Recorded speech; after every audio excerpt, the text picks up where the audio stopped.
it's Leia! Welcome to this episode of Diaries of a Witchy Creative Life. Today I felt inspired to use a deck I really like for a love and relationships exercise/reading. As I always say, this is not intended to be predictive. Instead, you can use it for contemplation as well as for journaling prompts if you'd like. We are using the Modern Love Tarot by Ethany. So we have 3 cards, and we aren't following any particular spread. We'll simply look at each one and see what points there are for us to ponder. Take note, relationships here cover a broad spectrum, from your relationship with yourself to your relationship with people that you are not romantically involved with, to lovers, partners, and significant others. So let's get started.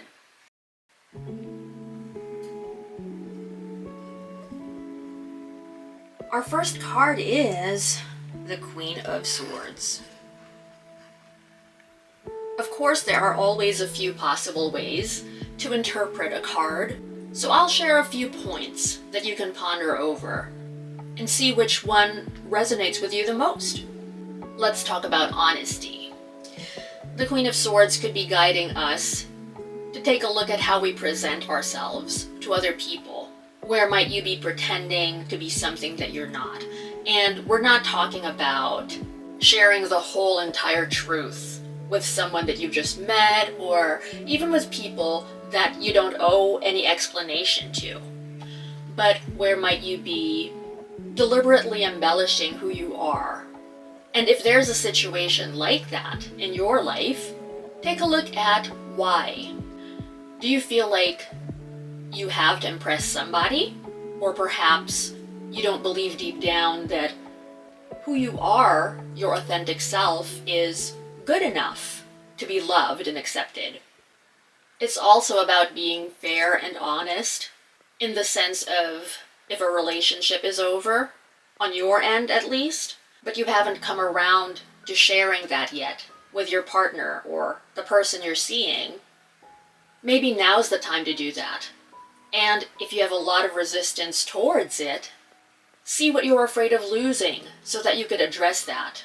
Do you genuinely enjoy that person's company but you don't want to settle down yet?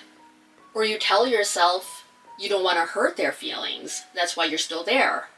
Of course, those are just a few possibilities, and only you know, by exploring within yourself, what's actually going on.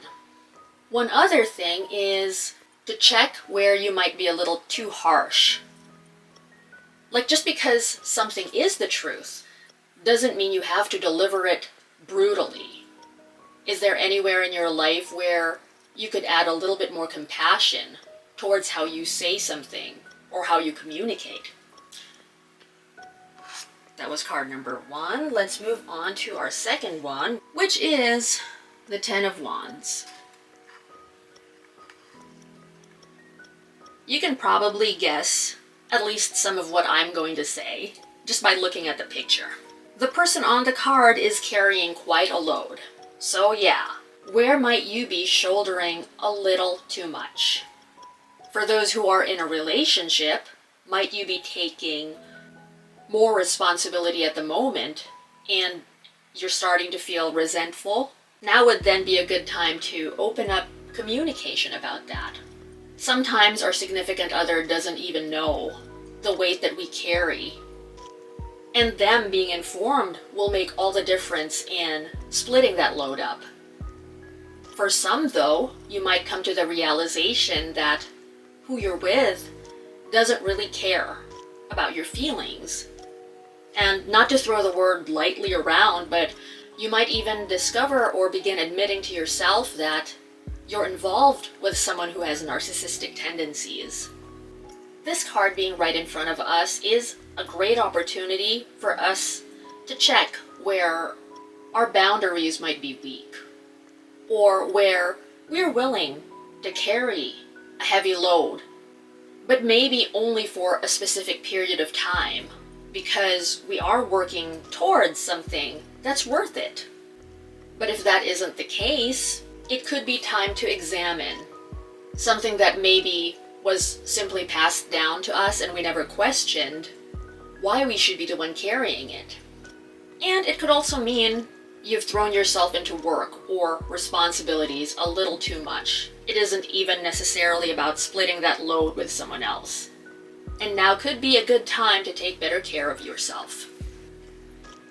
That was card number 2. For card number 3, we have the Ace of Swords. For some of you out there, you could be having a lot of clarity, and it's time to own it. If you already know that, oh, this doesn't work for me, in a relationship, for instance, you don't have to keep second-guessing yourself just because maybe what you feel or what you think goes against what common advice in romance books says. Sometimes, for instance, you could be told that you're throwing away a good thing by leaving a relationship. Because, hey, on paper, it looks great, right? The two of you seem to be a perfect or close to perfect match. But you're not feeling it. There might be something off in your connection, and you're clear about that. So yeah, this is about owning your truth. Standing up for who you are and claiming that. It isn't even about making a show of things, like putting yourself in front of a crowd to yell your truth out or flaunting it.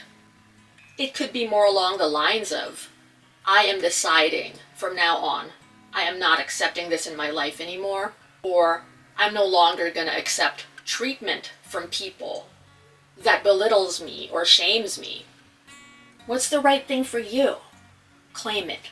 Own it. Thank you so much for joining me for this video. It was a lot of fun to do, and I hope you found inspiration in it. I'll be back with so much more.